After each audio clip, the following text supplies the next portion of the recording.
এই যুগে আমার মতো এরকম ন্যাচারাল মেয়ে কোথায় পাবে তুমি বলো। এখনও অবধি আমি কোনোদিনই শীট মাস্ক ইউজই করি না। আর এই যে শীট মাস্কটা দেখছো, এটা হচ্ছে আমি দুর্গাপুজোতে কিনেছিলাম, কিন্তু আমি এত ল্যাদখোর হয়ে গেছি। দুর্গাপুজোতে কেনা শীট মাস্ক নাকি আমি এখন ইউজ করছি মার্চ মাসে, তো ভাবা যায়। তো চলো বেশি বকবো না, আমি জাস্ট ডিফারেন্সটা বোঝার জন্যই ভিডিওটা অন করেছিলাম আর কি, মানে শীট মাস্কের আগে অ্যান্ড পরে সেটাই দেখার জন্য। তো এই যে দেখো শীট মাস্কটা আমি ইউজ করে নিয়েছি, মুখে কীভাবে অ্যাপ্লাই করতে পারি সেটাও জানি না, বাট ভিডিওতে দেখেছি যে এইভাবে, কিন্তু অনেকে আবার কেটে কেটে সাইডগুলোতে দেয়, কিন্তু আমি সেরকম কিচ্ছু করিনি, জাস্ট আমি নর্মাল মুখে বসিয়ে দিয়েছিলাম।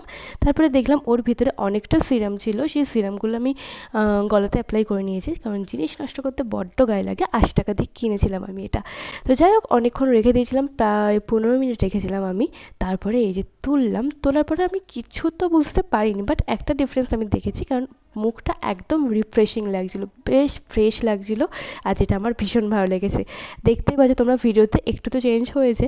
যাই হোক, তারপরে এটা ফেলে দিয়েছিলাম, ফেলে দিতেও গায়ে লাগছিলো, কারণ অত টাকা দিয়ে নিলাম, বাট 15 মিনিটে আমার কাজ হয়ে গেল। আর তোমরা কারা কারা এখনও অব্দি শীট মাস্ক ইউজ করোনি, নাকি আমি একাই ছিলাম? তো যাই হোক, এটাই ছিল হচ্ছে আজকে ভিডিও। বাই।